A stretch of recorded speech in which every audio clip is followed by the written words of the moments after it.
ଅନାନୀ ଭୋନା ନାଗିନା ମୋର ସବୁଠି ଚିହ୍ନା କାଲକୁଲେସନ୍ ଜମାରୁ ଭୁଲ କରିବୁନି ବୁଝିବାର ଥିଲେ ଠିକ୍ କି ବୁଝିବୁ ମୋ ନା ନାଗିନା। ଭାବିନଥିଲି ଫାଷ୍ଟ ମୋ ପାଖକୁ ବିଭୁ ଦେଇ ଜଣେ ଷ୍ଟୁଡ଼ିଓ ମେକର ଯିଏ ଅଛନ୍ତି ସେ ମୋତେ ଫୋନ୍ କରିଥିଲେ ଏବଂ ମୋତେ ଏଇ ଅଫର୍ ଦେଇଥିଲେ କହିଲେ ରାଇ ଭାଇଙ୍କର ଭଏସ୍ ଦେବୁ କିନ୍ତୁ ତା ପୂର୍ବରୁ ଅଲରେଡ଼ି ମୁଁ ଗୋଟେ ସିନେମାରେ ଦେଇଥିଲି ଚୋରଣୀ ସିନେମାରେ ଦେଇଥିଲି ରାଇ ଭାଇଙ୍କର ଗୋଟେ ପ୍ରମୋ ସୁଟ୍ ପାଇଁ ଦେଇଥିଲି ତାଙ୍କର ଭଏସ୍ଟି ଯେଉଁଟାକି ସାଙ୍କସନ୍ ହେଇଯାଇଥିଲା କିନ୍ତୁ ପୁରା ଫିଲ୍ମଟା ଦେଇନଥିଲି ମୋତେ ଫୋନ୍ ଆସିଲା ତାପରେ ଲୁବୁନ ଭାଇ ଫୋନ୍ ଆସିଲା ଲୁବୁନ ଭାଇ ମୋତେ ଫୋନ୍ କଲେ ଆଉ ବବ ଭାଇ ବି ମୋତେ ଫୋନ୍ କରିଥିଲେ ଆଉ ସମସ୍ତେ ବଡ଼ ବଡ଼ କଳାକାର ମୋତେ ଫୋନ୍ କରିଥିଲେ କିନ୍ତୁ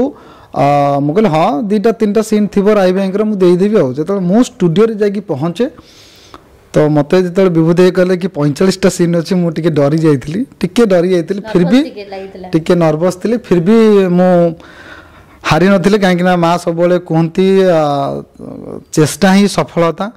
ଆମେ ଚେଷ୍ଟା କରିବା ଡେରିରେ ହେଉ ପଛକେ ତାର ଫଳଟା ପାଇବା ହୁଏତ ମୋର ଆଜି ଦୀର୍ଘ 17 ବର୍ଷ ଧରି ଇଣ୍ଡଷ୍ଟ୍ରି ସହିତ ମୁଁ ଜଡ଼ିତ ଅଛି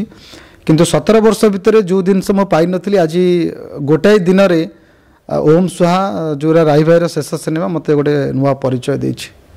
ଛୋଟବେଳୁ ମୋର ଆକ୍ଟିଂ ପ୍ରତି ପୁରା ନିଶା ଥିଲା ମାନେ ଆକ୍ଟିଂ ପାଇଁ ମୁଁ ତ କହିବି ମୁଁ ଗଭର୍ଣ୍ଣମେଣ୍ଟ ଜବ୍ ବି ଛାଡ଼ିଛି 2017ରେ ମୁଁ ଓଡ଼ିଶାରେ ଟପର୍ ହେଇଥିଲି 7 ବାଟାଲିୟନରେ କିନ୍ତୁ ଆକ୍ଟିଂ ମୋର ଏତେ ନିଶା ହେଇଯାଇଥିଲା ମୁଁ ଚାକିରିରୁ ବି ଲେଫ୍ଟ କରିଥିଲି ମୁଁ ଚାକିରି ଜଏନ୍ କରିନଥିଲି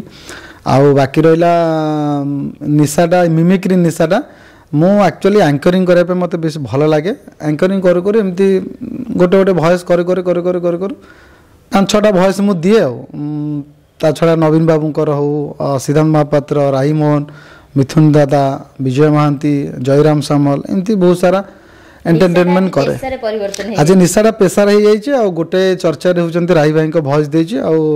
ଆଉ ମୁଁ ବଞ୍ଚିଥିଲା ପର୍ଯ୍ୟନ୍ତ ରାଇ ଭାଇଙ୍କର ସ୍ୱରଟା ମୁଁ ନିଶ୍ଚୟ ମୋ ଭିତରେ ମୁଁ ବଜାୟ ରଖିବି। ରାଇ ଭାଇଙ୍କର ଶେଷ ସିନେମା ପାଖାପାଖି ସିନେମାରେ ରାଇ ଭାଇ ପୁରା ପଜିଟିଭ୍ କ୍ୟାରେକ୍ଟର ଅଛନ୍ତି ମାନେ କାନ୍ଦ ସହିତ ନେଗେଟିଭ୍ ସହିତ ସବୁ ମିଶି ମୁଶାକି ସବୁ ମାନେ ଯାହା ଆଜି ପର୍ଯ୍ୟନ୍ତ ଯେତିକି ରାଇ ଭାଇ ସିନେମା କରିଥିଲେ ଏ ସିନେମା ଗୋଟେ ବହୁତ ଅଲଗା ପ୍ରକାର ସିନେମା ତାଙ୍କ ମାନେ ରାଇ ଭାଇଙ୍କ ୱାଇଫ୍ ଯିଏ ଅଛନ୍ତି ଭାଉଜ ସିଏ ତାଙ୍କ ଝିଅମାନେ ସବୁ ଏ ସିନେମାରେ ଦେଖିଛନ୍ତି ହୁଏତ ସେମାନେ ଆଜି ଭାବୁଛନ୍ତି କି ରାଇ ଭାଇ ହୁଏତ ବଞ୍ଚିଥାନ୍ତେ ଏ ସିନେମାଟା ଦେଖିଥାନ୍ତେ କେତେ ଖୁସି ହେଇଥାନ୍ତା ହୁଏତ ମୁଁ ଦେଇନଥାନ୍ତି କିନ୍ତୁ ମୁଁ ଭାବୁଛି ଯଦି ରାଇ ଭାଇ ବଞ୍ଚିଥାନ୍ତେ ସିନେମା ତାଙ୍କୁ ଗୋଟେ ବହୁତ ଭଲ ପୁରସ୍କାର ମିଳିଥାନ୍ତା ଏ ସିନେମାରେ।